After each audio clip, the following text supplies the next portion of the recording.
Let's get started with the set it up strategies.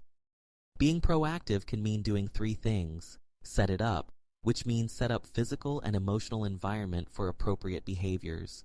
Make it clear, which is to make your expectations clear. And make it fun, which is to make learning or doing day-to-day chores fun. In this video, we are going to focus only on the set up appropriate physical environment. Let's focus on proactive strategies that help set up good physical environment and support children have good behaviors. As an educator myself, there are lots of antecedents we don't usually have control over. However, we do absolutely have control over the environment. We have control over the physical space and the emotional tone that we set. If we can set up a couple of things in our classroom, we can prevent misbehaviors or cut down on misbehaviors that may be occurring. Can you think about some characteristics that come to mind when you think of your ideal classroom's physical environment? What are the physical environment that you can set up to help your students learn and well behave? Let's pause for a few seconds and think about what would be your ideal classroom. Please write down 3 things or characteristics that you would like to set up for your classroom. Let's talk about the physical environment. When we set up an ideal classroom, there are some physical characteristics for a classroom we can consider. For example, we can set up a contained environment that is physically safe, clearly defined, and visible with good lighting. We can also create an organized space with organized materials. We can also set up clearly labeled areas, such as label a space for bags, space for containers. Seating arrangement is also important. If you want children to collaborate, you can arrange seating in a group seating format that allow for discussion. To provide a safe space to help challenging students, we can also designate a place in the room where children can calm down or self-regulate. It could be a quiet corner in the classroom. We do not want to create a punishment corner because this is punitive. We want to focus on positive physical environment. We know these are things you already know, but we want to remind you these again so you can consider these when you set up physical environment to support your students. In addition to these, today, I am going to share with you 2 other effective strategies to create a physical space that prevent misbehaviors. Many of the teachers that we work with have found them useful. One strategy is to set up clear rule. The other strategy is to set up routine.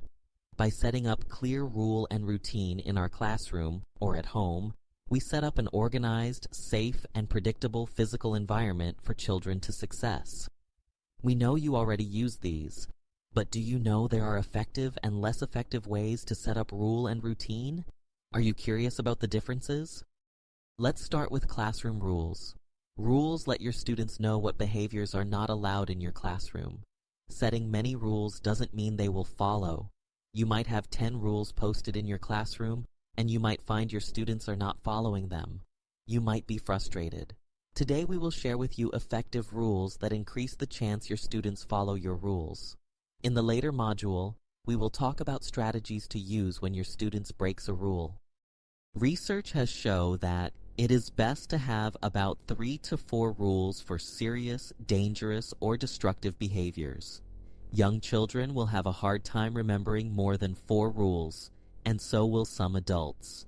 So, to make your rules implementable and successful, it is important for teachers to set a smaller number and important rules. Once your students learned and followed these rules, you can then create a new set of 3 to 4 rules to learn. Also, it is better to state the rules in a direct and specific way. For young children, direct and specific rule tell children what exactly to follow. For example, it is more effective to say, use kind words, instead of say, be good, which is too vague for children to follow. Using a positive tone is also important. The rule should indicate what to do instead of what not to do. For example, it's more effective to state the rules as, walk in the classroom and keep your hands and feet to yourself, instead of setting rules as no running or no fighting. Positive stated rules tell students clearly what they should do. For young children, under 8 years of age, it is helpful to use visual tools, like pictures, when setting up the rules. Young children may not have language skill, and using visual is useful to show them what the rules are and help them understand the rules. Collaboratively created. When possible, classroom rules can be particularly effective when the whole class collaborates and agrees on the rules. You can apply same principles in setting up rules at home. You can share these with parents to help their children at home. Classroom rules support you in creating a predictable classroom environment. They also help children know your expectation. Here are some examples of good classroom rules with visual support. Follow directions. Use your inside voice or speak softly. Keep your hands and feet to yourself. Stay inside the classroom. Of course, these rules require teaching, modeling, and opportunities to practice with your students in order to be effective. As you can see, we keep the classroom rules very simple, direct, specific, and positively stated, and we have only 4 rules. Here is another example. Remember, when possible, classroom rules can be particularly effective when the whole class collaborates to create classroom rules together and agrees on the rules.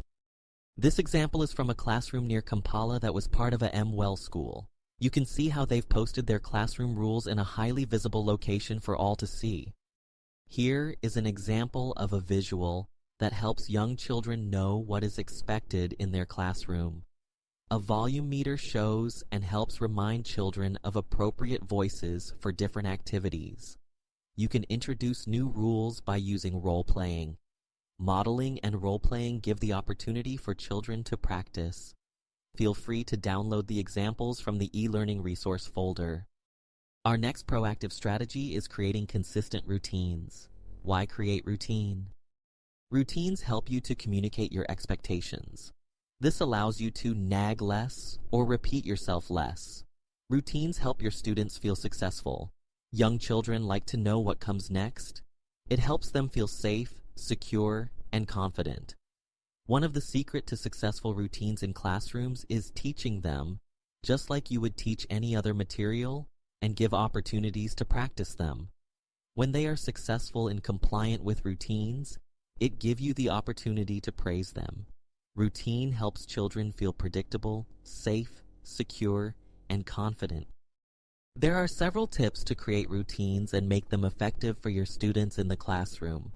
You may apply same principle for your children at home.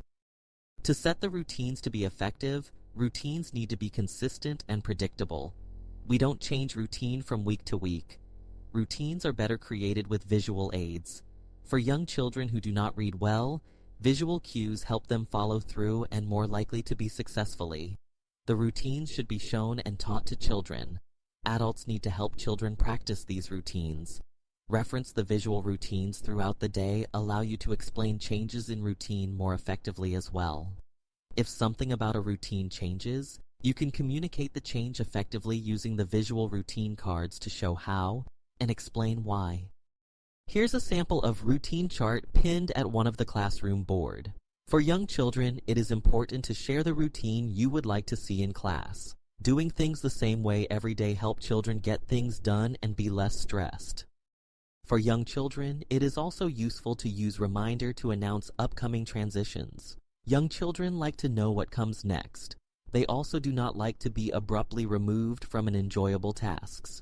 Reminders help prepare children for a change and make it more likely they will comply. For example, you can remind students, in 5 minutes it will be time to finish the game time and ready for reading class. Now, how would you apply what we just shared? How would you set up physical environment differently? In your group activities, you will try out these strategies and practice in using effective ways to set up classroom rules and routine. We are looking forward to hearing your experience.